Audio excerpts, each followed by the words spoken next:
Hello everyone, welcome to my channel. आज इस video में हम डिस्कस करने वाले हैं टीचिंग एप्टीट्यूड के क्वेश्चंस, जो कि 40 क्वेश्चंस हम डिस्कस करने वाले हैं। एंड ये जो आपका क्वेश्चन पेपर 2019 रहेगा। एंड आई गेस इसके साथ हमने 20 भी डिस्कस कर दिया, 18 भी डिस्कस कर दिया, एंड हम 19 भी डिस्कस कर देंगे आज।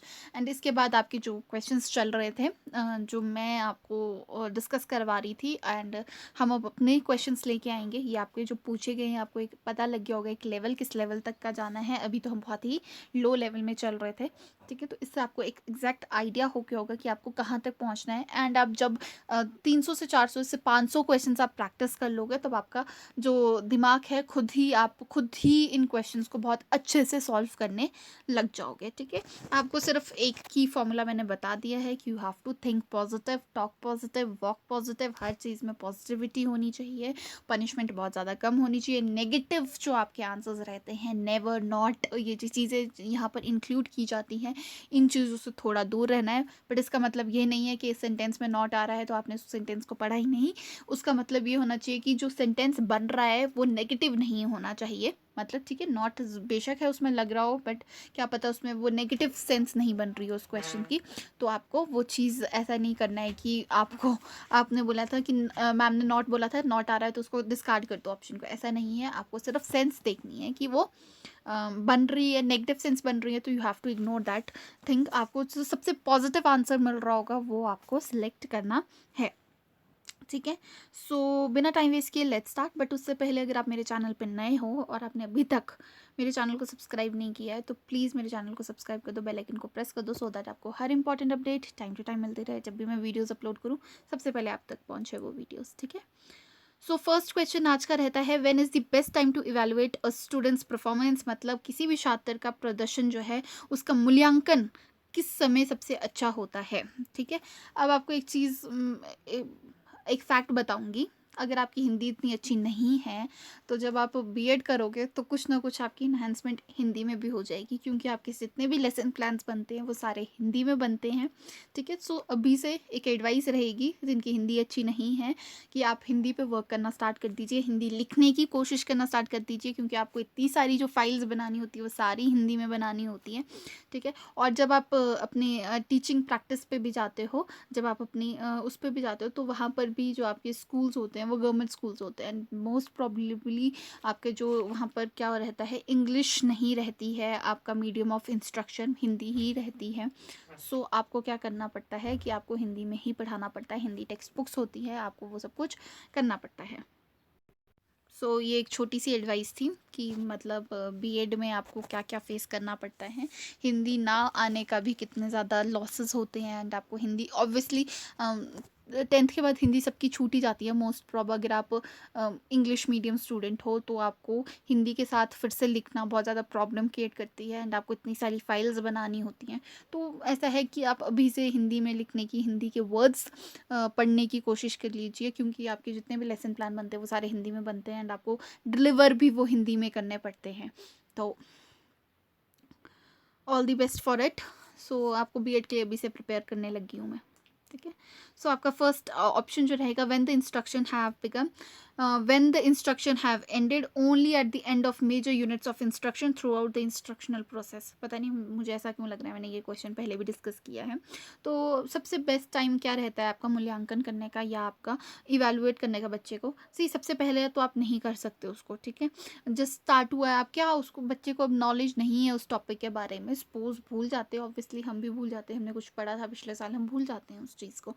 तो बच्चे को जब तक आप उसको समझाओगे नहीं वो चीज़, तब तक उसको समझ नहीं आएगी, फिर से वो भूल गया होगा उस चीज़ को, तब तो आप नहीं कर सकते। मतलब स्टार्टिंग में तो आप उसकी नहीं कर सकते मूल्यांकन। फिर एंड में, अगर आप सिर्फ एंड में करोगे तो बच्चे को पता है कि मैम तो सिर्फ एंड में जाके एक क्वेश्चन पूछेगी, तो फिर बच्चा बहुत ज़्यादा केयरलेस बन जाएगा। तो आपका, और या तो आपका जो थर्ड तो है वो तो ये है, सिर्फ आपको मेजर यूनिट्स जो होंगे, जो इंपॉर्टेंट यूनिट्स है, आप उसके बाद ही पूछो कुछ, तो ये चीज़ तो गलत हो जाएगी। तो आपका बेस्ट क्या रहता है, through out the instructional process जो है आपको क्या करना चाहिए, क्वेश्चंस पूछते रहना चाहिए frequently after a topic, after a paragraph अगर ख़त्म होता है कि बच्चे को समझ आया है वो कि नहीं आया है, तो you should ask that question.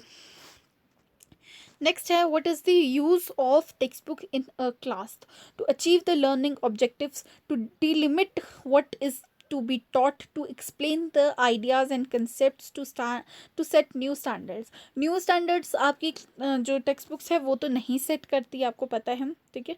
तो सिर्फ क्या है, आपकी जो लर्निंग ऑब्जेक्टिव्स है, टेक्स्ट बुक्स आपको एक ऑब्जेक्टिव देती है कि हमारे सिर्फ बच्चे को इतना सा पढ़ाना है, या इनके बच्चों की जो ऑब्वियसली जो आपकी टेक्स्ट बुक्स बनाई जाती है वो आपके जो स्पेशलिस्ट होते हैं उनके द्वारा जो है वो प्रिपेयर की जाती है, बच्चे की मेंटल एबिलिटी को देखते हुए वो प्लान की जाती है। तो हमको सिर्फ और उस प्लान को हमको एग्जीक्यूट करना होता है। As a teacher we have to just execute that plan कि इतने से बच्चे को 6th क्लास में सिर्फ ग्रीन प्लांट्स या फोटोसिंथेसिस के बारे में बताना है, ज़्यादा इलाबोरेट नहीं करना है। पर जैसे जैसे आप बड़ी क्लासेस में जाते जाते हो बच्चों को फोटोसिंथेसिस के अंदर ही बहुत सारी चीज़ें बताई जाती है कि लीव्स में पहले आपको सिर्फ 5th में या 6th में सिर्फ स्टोमेटा बताई जाती है, फिर उस स्टोमेटा के अंदर इतनी सारी चीज़ें आगे आगे जो आप जैसे जैसे लेवल बढ़ता रहता है वो चीज़ें एक्सप्लेन की जाती है, क्योंकि बच्चे की एबिलिटी जो है, मेंटल स्किल्स जो है वो भी डेवलप हो रही होती है।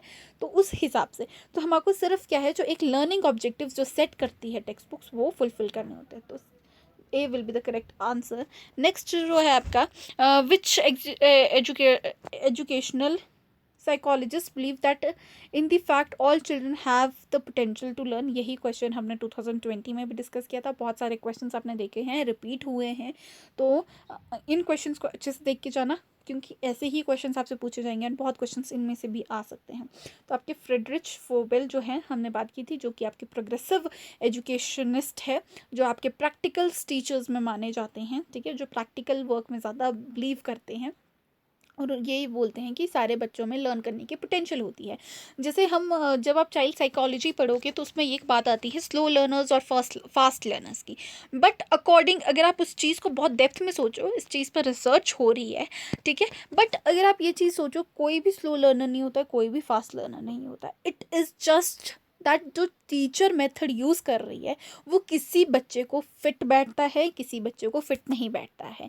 मे बी कुछ बच्चे ऐसे होते हैं जो बाय लिसनिंग बहुत अच्छे हैं, कि आप उनको कुछ भी डिक्टेट करवा रहे हो, कुछ भी बोल रहे हो, तो वो बच्चे बहुत अच्छे से ग्रैप्स कर लेंगे, उन चीज़ों को बहुत अच्छे से समझ लेंगे। कुछ बच्चों को समझ तब आता है जब उनको एक पिक्चर फॉर्म में वो चीज़ दिखाई जाए, ठीक है, एक पिक्चोरल फॉर्म उनको दे दी जाए और बच्चे को बहुत अच्छे से समझ आएगा।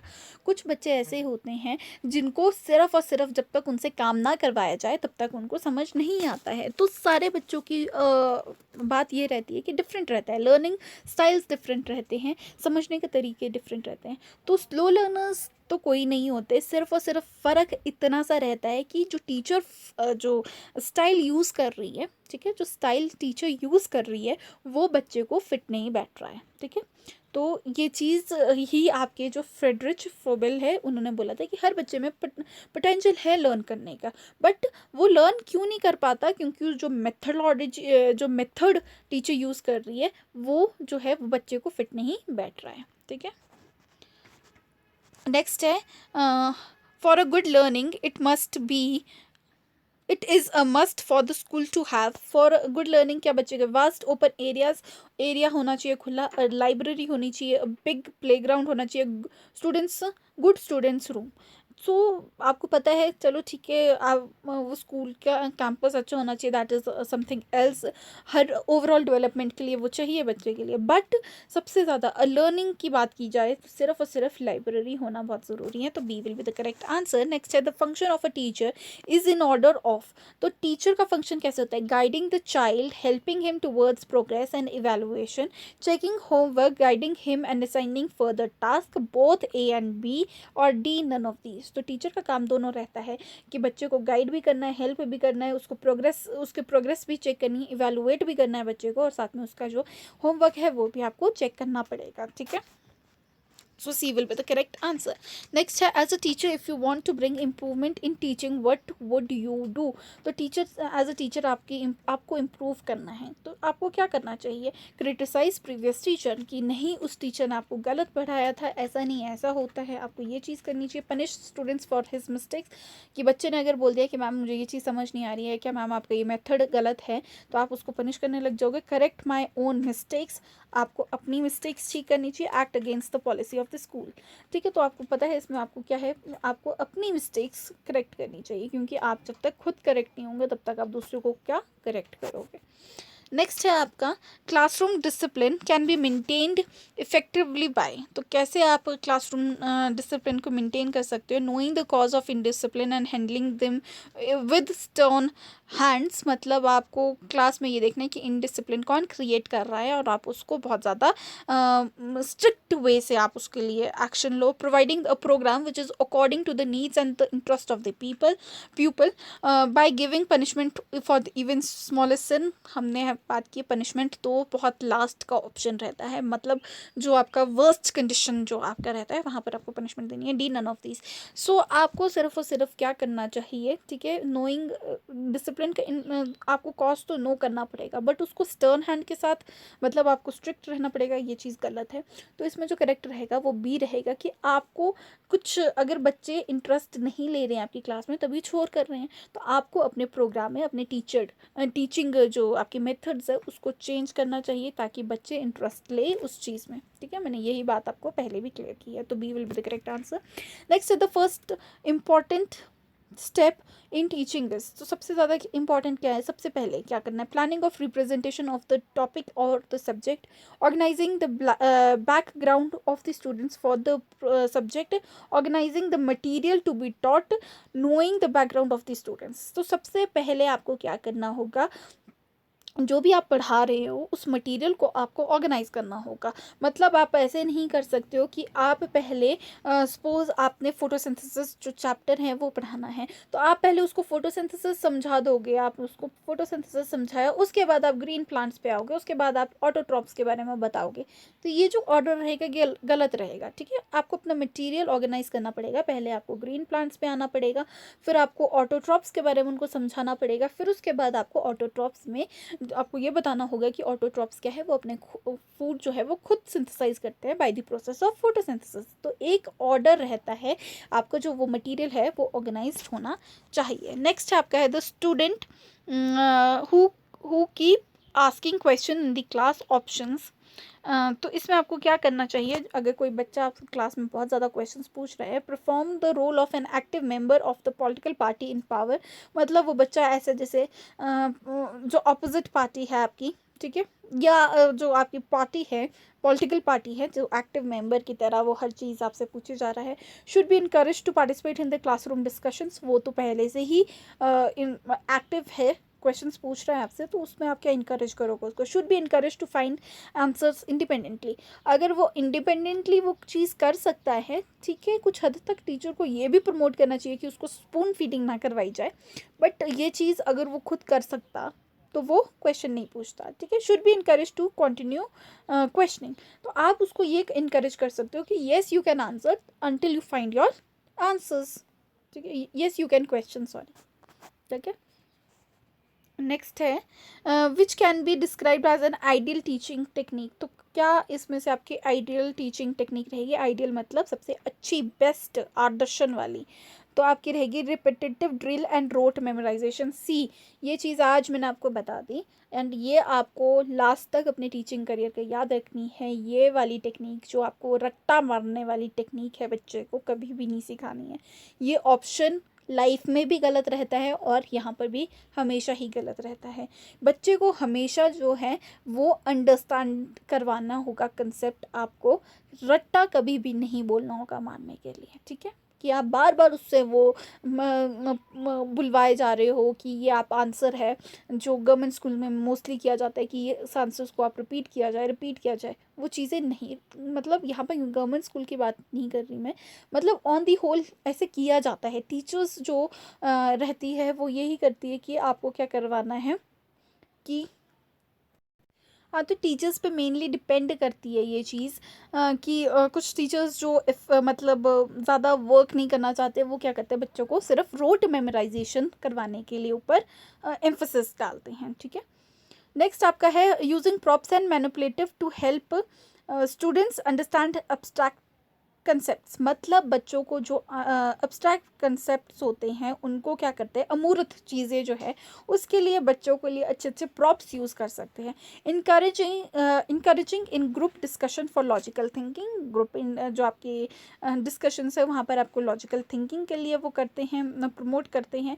तो आपका B and C will be the correct answer. But repetitive जो आपको ये ड्रिल करवानी है, ये चाहे आप कि आप गवर्नमेंट स्कूल के टीचर बनो चाहे आप प्राइवेट स्कूल के टीचर बनो, बट ये चीज़ आपको हमेशा इग्नोर करनी है, ठीक है। एज अ सक्सेसफुल टीचर आपको ये चीज़ इनकलकेट करनी है। एंड ये जो आपका रोड मेमोराइजेशन वाला जहाँ पर भी आपका आंसर क्वेश्चन आएगा, ठीक है, तो आपको ये तो हमेशा ही निगलेक्ट करना है, डिस्कार्ड करना है अपनी लाइफ में भी और क्वेश्चन में भी, ठीक है। नेक्स्ट क्वेश्चन है, which of the following is the most important signal factor in underlying the success of beginning of a teacher. तो सबसे ज़्यादा इंपॉर्टेंट क्या रहता है, scholarship, communicative ability, personality and its ability to relate to the class and to the people, then organizational ability. C, अगर communicative ability जो है वो बहुत ज़्यादा इंपॉर्टेंट रहती है। वैसे तो आपकी मतलब आपकी कम्युनिकेशन स्किल्स टीचिंग प्रोफेशन में बहुत ज़्यादा इफेक्टिव रहती है, बट जो आपका सी वाला ऑप्शन है वो ज़्यादा बेटर है, क्योंकि उसमें आपकी पर्सनालिटी की भी बात की गई है और क्लास के साथ रिलेट करने की भी और स्टूडेंट्स के साथ रिलेट करने की भी बात की गई है। तो सबसे ज़्यादा आपकी जो आपका मतलब हम बोल सकते हैं सिंगल फैक्टर जो रहता है वो यही रहता है, ठीक है। तो C will be the correct answer. Next बात कर लेते हैं, बहुत लंबी चली जाती है मेरी वीडियो, बहुत छोटा छोटा करने की कोशिश करूँगी अब मैं।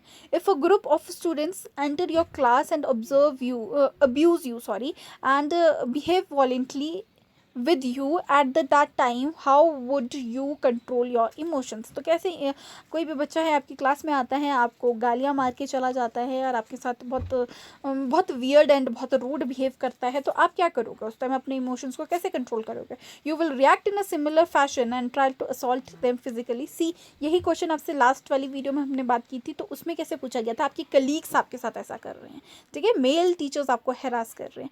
यहाँ पर आपसे पूछा गया है कि ऐसा ऐसा आपके स्टूडेंट्स आपके साथ ऐसा कर रहे हैं, तो आप उसको सिमिलर फैशन में, वहाँ पर भी ये बात हुई थी, पर नहीं, उसमें भी आपका करेक्ट ऑप्शन क्या रहता है, पर्सनली बात करनी है। यहाँ पर भी आपका क्या रहेगा, ऑप्शन यही रहेगा कि आपको first you will try to pacify their emotions. आप ये जानना चाहोगे कि उनकी जो भावनाएं हैं उनको शांत करोगे आप कि ऐसा क्यों है। देन आस्क कि क्या रीज़न था आपके इस चीज़ के, इस बिहेवियर का। सी, आप बाकी तो प्रिंसिपल के पास जाना तो अलग केस है, वहाँ से बच्चे को और ज़्यादा क्या हो सकती है, बच्चा और ज़्यादा बिगड़ सकता है और उसको और ज़्यादा ग्रजेस आपके अगेंस्ट पैदा हो सकते हैं, ठीक है। तो आपको फर्स्ट अपने लेवल पे हैंडल करने की कोशिश करनी चाहिए, बट यूजुअली ऐसा नहीं होता टीचर्स के साथ। नेक्स्ट है, the teacher has been glorified for the phrase friend, philosopher and guide, because क्यों ऐसा, a teacher has to have to play all vital roles in the context of society.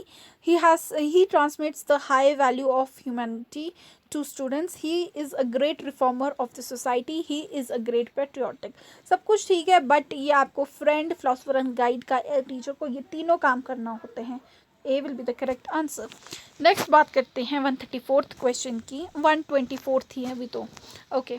A teacher major contribution towards the maximum self realisation of the student is effected through. तो इसमें जो आपका correct answer रहेगा वो C रहेगा, sensitive to students need, goal and purpose रहेगा इसका आपका करेक्ट आंसर। नेक्स्ट बात करेंगे, if the student do not understand what is taught in the class, the teacher should feel, तो टीचर बोर हो जाएगा to explain in a different way, he is wasting time, pity for the students.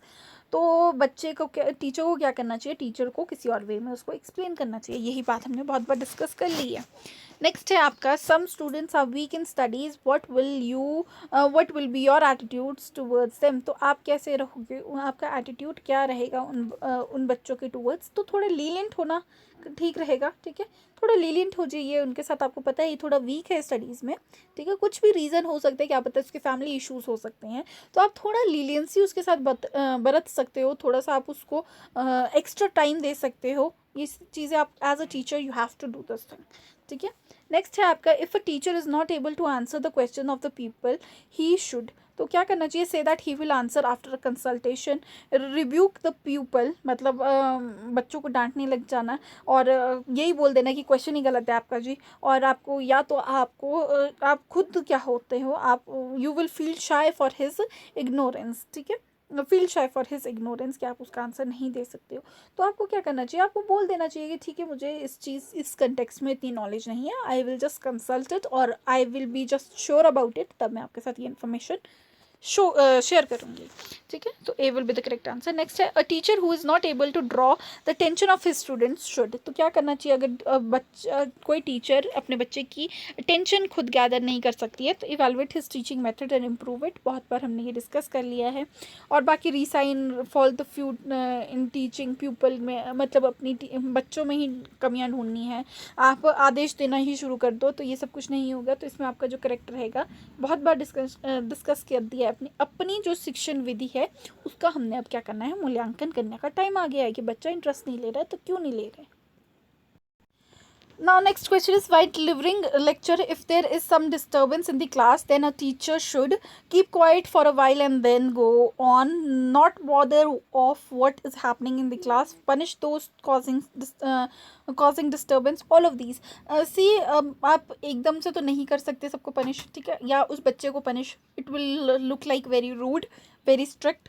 तो आपको क्या करना चाहिए, थोड़ी देर चुप रहना चाहिए, फिर आपको कंटिन्यू कर देना चाहिए अपनी क्लास को। तो A will be the correct answer. Next है, a successful teacher is one who is, so इसका जो आपका करेक्ट आंसर रहेगा वो डी रहेगा, कंपैशनेट एंड डिसिप्लिनरी। सी, जो क्वेश्चन है, अगर आप इसको कहीं और से भी चेक करते हो तो कहीं पे कुछ आंसर्स दिए, कहीं पे कुछ आंसर्स दिए, क्योंकि HPU जो है आपकी वो आंसर की रिलीज़ नहीं करता है।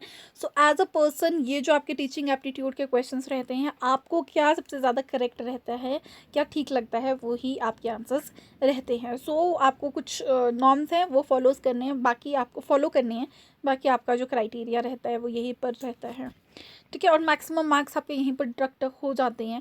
बाकी तो आपका ऑब्जेक्टिव रहता है, क्योंकि वहाँ पर जो टू द पॉइंट आंसर्स रहते हैं, जो होगा वही आंसर रहेगा। बट ये जो 40 मार्क्स के क्वेश्चन रहते हैं, यहाँ पर थोड़ा गड़बड़ हो जाती है कई बार। नेक्स्ट है द टीचर, क्योंकि मैं भी कई बार ऐसा, अभी जब मैंने अभी लास्ट वाली वीडियो बनाई उसमें मुझे बताना कुछ और था answer, but on the spot मुझे कुछ और लगा आंसर, क्वेश्चन थोड़ा गलत इंटरप्रेट हो जाता है आपको, और मैंने वहाँ पर गलत ऑप्शन बताया है आपको, ठीक है, शायद से मुझे याद है। और वहाँ पे नीचे कमेंट किया है किसी ने कि राइट आंसर वो जो आपके मॉडिफिकेशन ऑफ बिहेवियर वाला था, लर्निंग से रिलेटेड था, तो वही उसका करेक्ट आंसर रहेगा, ठीक है। सो teacher should study the educational philosophy, because क्यों स्टडी करना चाहिए, अब मुझे नहीं पता, ये शायद से लास्ट टाइम भी क्वेश्चन हमने रिपीट किया है, शायद से मुझे ऐसा याद आ रहा है, मुझे नहीं पता उसमें क्या मैंने आपको राइट आंसर बताया है, बट ये इसका जो आंसर रहेगा वो डी रहेगा, ठीक है। They may improve their work by clarifying their own philosophies, मतलब अपने काम में सुधार हो जाता है जितना आपके educational philosophy, although it is the backbone, ठीक है, हमको पता है वो बैकबोन है आपके एजुकेशन की, बट आपको क्या करना है, बट उससे बैकबोन होने से क्या फ़र्क पड़ता है जब तक आप उसको इम्प्लीमेंट नहीं कर रहे हो। तो D will be the correct answer. Next है, which characteristic from the following is least concerned with a teacher. तो कौन सी लीस्ट कंसर्न्ड है, effective verbal communication, command over subject matter, good report with the students, और जो है respect from college management. C, college management से आपको मिल रही है रिस्पेक्ट, नहीं मिल रही है, वो ज़्यादा मैटर नहीं करता है एज अ टीचर, ठीक है। लीस्ट कंसर्न्ड है वो, आपको सबसे पहले ये होना चाहिए कि आप एज अ टीचर वर्बली जो आप बात करते हो, कम्युनिकेट करते हो, वो चीज़ें अच्छी है, आपका अपने सब्जेक्ट पे कमांड है कि नहीं है, और आपके जो स्टूडेंट्स हैं उनके साथ आपका जो तालमेल है वो ठीक है कि नहीं है, जैसे आप पढ़ा रहे हो बच्चों को वो समझ आ रहा है कि नहीं आ रहा है। तो ये तीनों चीज़ें बहुत ज़्यादा इंपॉर्टेंट है। फिर कहीं जाके आपका होना चाहिए कि आपके जो कलीग्स है या कॉलेज मैनेजमेंट है वो आपको सपोर्ट करते हैं कि नहीं करते, रिस्पेक्ट करते हैं या नहीं करते हैं, ठीक है। So D will be the correct answer. Next आपका है, which of the following statement does not suits a teacher? The teacher is really interested in students, is able to direct and discipline students. Then अपने आपको नई स्थिति में ढालने में संकोच करना।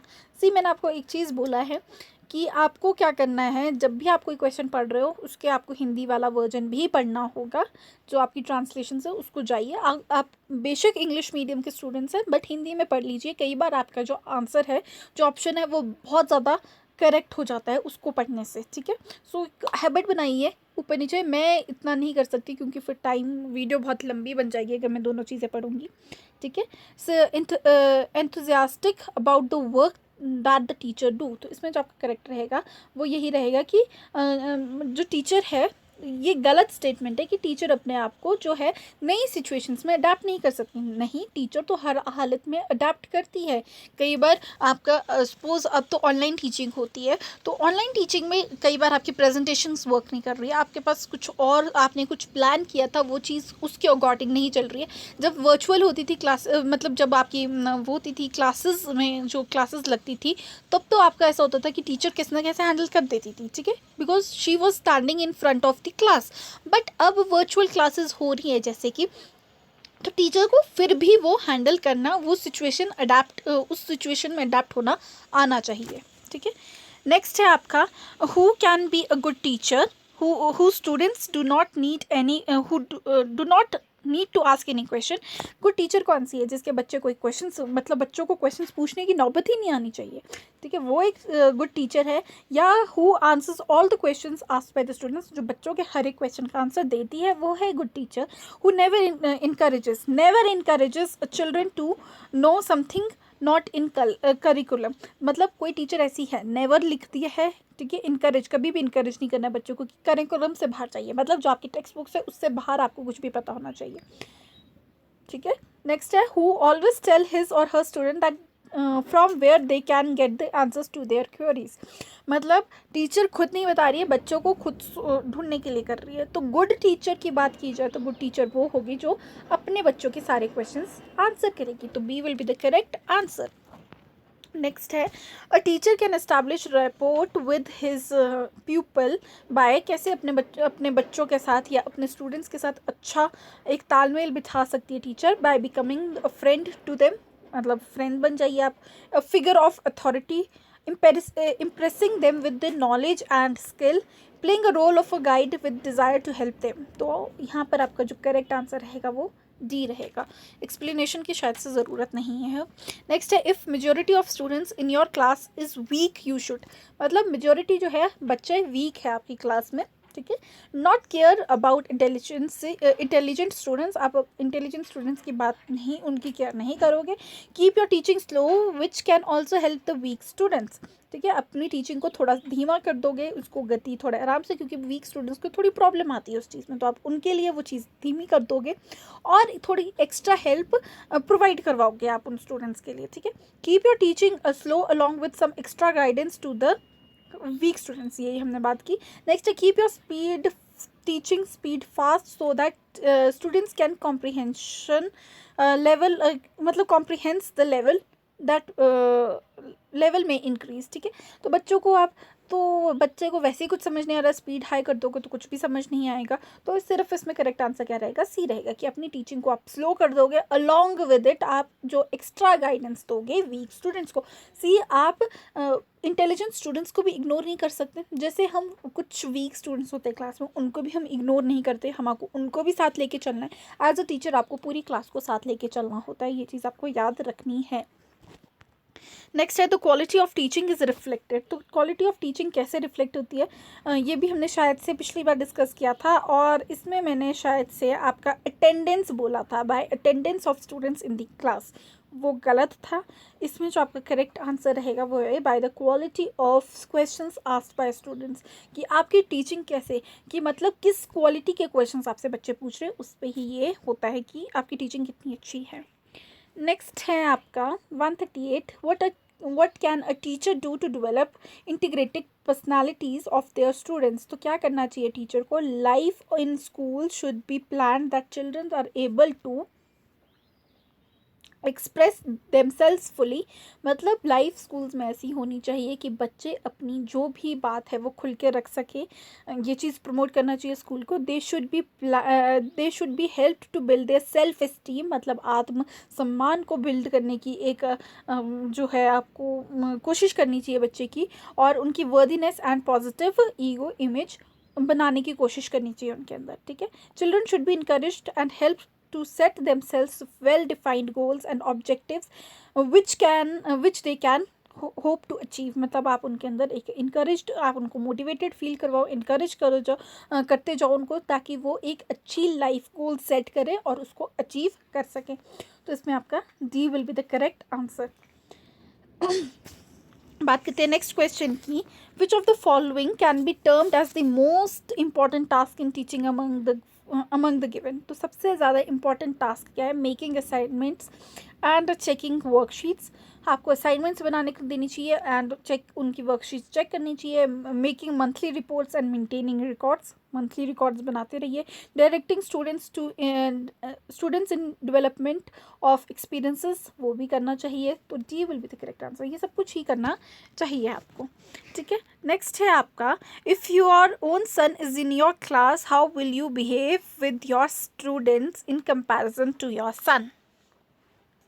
तो कैसे बिहेव करोगे आप और बच्चों के साथ? तो जस्ट लाइक योर ओन सन, जैसे अपने बच्चे को आप ट्रीट करोगे वैसे ही आप उन बच्चों को भी और बच्चों को भी ट्रीट करोगे, मतलब अपने बच्चों को भी आप स्टूडेंट की तरह ही ट्रीट करोगे। That is the best way, ठीक है। या तो आप इसमें क्या है आपका, मतलब आप उसको मतलब क्या करोगे, उसको बिल्कुल फ्रीडम दोगे कि आप मेरे बच्चों आप कुछ भी कर सकते हो क्लास में। That is not good, that is partiality, और पार्शियलिटी क्लासेस में अलाउड नहीं है, ये आपको हमने पहले भी बता दिया। नेक्स्ट है, verbal guidance is least effective in teaching. तो क्या वर्बल गाइडेंस कहाँ काम नहीं आती? सी, वर्बल में अभी आपको स्किल, आपको टीचिंग एप्टीट्यूड एक स्किल है, टीचिंग एक स्किल है, आपको उसके लिए प्रिपेयर कर रही हूँ, तो मैं वर्बली कर रही हूँ तो आपको बहुत अच्छे से वो आ रही है। रिलेशनशिप बिल्ड करना है किसी के साथ तो भी आप अच्छे से कम्युनिकेट करोगे, वर्बली कम्युनिकेट करोगे, तब भी वो रिलेशनशिप बिल्ड हो जाएगा। कंसेप्ट्स एंड फैक्ट्स जो है वो तो आपके वैसे भी वर्बल ही रहते हैं। जैसे मैंने आपको, जब मैं आपको नेशनल कमीशन जो आपकी एजुकेशन कमीशन की वीडियो बनाती हूँ उसमें मैं बोलती हूँ ये तो फैक्ट्स है, ये आपको लर्न करने होंगे, तो उसमें मेरे को एक्सप्लेनेशन की कोई भी ज़रूरत नहीं होती, ठीक है। उसमें मैं आपको कोई कुछ करके समझा नहीं सकती, वो चीज़ फैक्ट है, आपको वो फैक्ट याद रखना होगा, तो वो भी वर्बल गाइडेंस से हो जाएगा। बट एटीट्यूड जो है वो चेंज करने में वर्बल गाइडेंस से नहीं होगा। वो कैसे होगा? वह एक्सपीरियंस होगा वो चीज़ चेंज, ठीक है।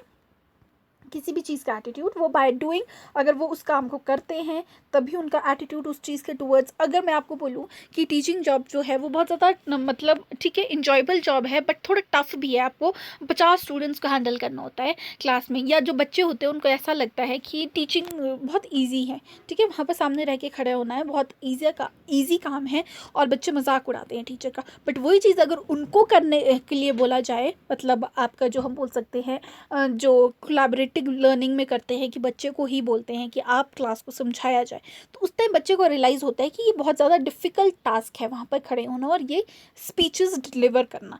तो वो क्या है, वो बच्चे के एटीट्यूड में चेंज लाएगा। वर्बल गाइडेंस से वो नहीं हुआ, मैंने बोला ये चीज़ ऐसे करो तो बच्चों को समझ नहीं आई, बट जब उनको वो खुद करने को बोला, ठीक है, कुछ भी हो सकता है यहाँ पर, ये तो एग्जाम्पल लिया, तो बच्चे को समझ आ गया कि ये चीज़ उसके एटीट्यूड में चेंज आ गया। नेक्स्ट है, a serious minded teacher as a rule has a rule, नहीं as a rule लिखा है, as a rule। तो क्या है एक गंभीर दिमाग की टीचर का रूल क्या होता है? नेवर अलाउज जो mistake on the part of his students, बच्चों से मिस्टेक ही नहीं करनी देनी है बच्चे को, ठीक है, कभी भी नहीं करनी है, कोई मिस्टेक नहीं करनी। Should mildly punish students who commit mistakes, बच्चों को पनिश करना है नहीं जी। Take all the precautions so that the students never commit mistakes, मतलब पहले से ही आपको प्रिकॉशंस लेने हैं, ये चीज़ तो पॉसिबल ही नहीं है। Next, allow the mistakes to be committed and explain how to minimise those mistakes, कि बच्चे को आपने कोई टास्क दिया, आप उसको वो करने दो उसके हिसाब से, उसकी नॉलेज के हिसाब से, फिर आप बाद में उसको, अगर उसने कुछ गलत किया तो आप उसको समझाओ कि ये चीज़ ऐसे नहीं ऐसे होनी चाहिए थी और ये मिस्टेक्स कम होनी चाहिए, फिर बच्चे को अच्छे से समझ भी आ जाएगा और नेक्स्ट टाइम वो चीज़ कम हो जाएगी, ठीक है। तो D will be the correct answer. Next जो क्वेश्चन है, one of your student is too poor to buy a book, how will you help them? तो you will purchase the book. C, यहाँ पर आपसे सिर्फ एक स्टूडेंट की बात की गई है। आप एक बच्चे को तो दिलवा सकते हो, 2 बच्चों को भी दिलवा सकते हो, 10 बच्चों को भी दिलवा सकते हो। अगर 50 बच्चे, आपके पास इतनी सारी क्लासेस है, 50 बच्चे मतलब बुक्स नहीं ले सकते हैं, तो आप सबको दिलवाओगे, तो this is not the good option. ठीक है, you will provide the books from the library. Library में नहीं होगी, मतलब नहीं होगी शायद से इतनी बुक्स, तो वो भी एक ऑप्शन नहीं रहता है।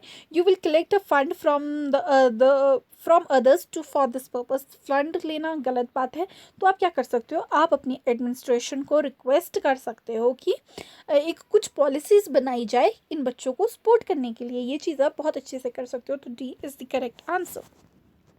नेक्स्ट है, if a teacher has to establish credibility in evaluating answer sheet he must be. तो स्ट्रिक्ट, लीलियंट, प्रॉम्प्ट, ऑब्जेक्टिव, तो कैसा होना चाहिए टीचर? ये आप आंसर बताइए कि आपके हिसाब से टीचर को कैसा होना चाहिए while checking the answer sheets. ठीक है, 144th का जो है आंसर आप बताएंगे। नेक्स्ट है, main streaming is a term associated with. तो मेन स्ट्रीमिंग जो है वो टर्म किससे एसोसिएटेड है? एजुकेशन फॉर हैंडीकैप से जो है वो एसोसिएटेड है। नेक्स्ट है, quality of education in a school college can be measured through. तो कैसे क्वालिटी मेजर की जा सकती है? स्टूडेंट्स अचीवमेंट से, इंफ्रास्ट्रक्चर से, man power, teachers and principal available से, ऑल ऑफ द अबव। तो इसमें से सारी चीज़ें इंपॉर्टेंट हैं कि इन सब चीज़ों से आपकी जो है ओवरऑल डेवलपमेंट और जो स्कूल की एजुकेशन का पता लगता है। ठीक है, ऑब्वियसली जब भी हम देखते हैं तो ये देखते हैं कि जो हम ये आपके 10th के रिज़ल्ट पोस्ट करते हैं, 12th के जो आपके रिज़ल्ट हम पोस्ट करते हैं, तो क्यों करे जाते हैं कि एकेडमिक्स जो बच्चों की परफॉर्मेंस रहती है उस चीज़ से पता लग जाता है स्कूल का जो कैसा टीचिंग एटमॉस्फेयर है, कैसा स्कूल का एटमॉस्फेयर है, कैसा बच्चा डेवलप करता है, वो सारी चीज़ें ही पता लगती हैं। इंफ्रास्ट्रक्चर फैसिलिटीज़ कैसी कैसी है। ठीक है, नेक्स्ट है, a mentally retarded students attends your lecture and sits in a deaf and dumb manner, what will you do? You will not support him at all. बहुत बार हमने इस टाइप के क्वेश्चन सॉल्व कर लिए हैं, तो इस क्वेश्चन के लिए प्रिपेयर रहिए। तो आप उसको सपोर्ट नहीं करोगे। You will pressurise the student to leave the class. आप बच्चे को बोलोगे तुझे वैसे भी कुछ समझ नहीं आ रहा, बाहर निकल जाए क्लास से। ये चीज़ नहीं हो सकती है। You do not like to spoil the majority of for the individual, कि आप एक बच्चे की वजह से मेजॉरिटी को स्पॉइल नहीं करोगे। कुछ हद तक ठीक है, बट आपको उस बच्चे को भी तो कंसिडर करना पड़ेगा, क्योंकि टीचिंग इज़ फॉर ऑल। ठीक है, तो आपको पूरी क्लास को साथ लेके चलना होगा। Make your lecture very simple and spare some extra time for him. ये चीज़ तो आप कर सकते हो, अपने लेक्चर को थोड़ा और सिंपल कर दीजिए, थोड़े कम अच्छी वोकैबुलरी यूज़ कीजिए, थोड़ी सिंपल वोकैबुलरी यूज़ कीजिए और बच्चे को एक्स्ट्रा टाइम दीजिए। ठीक है, तो D will be the correct option.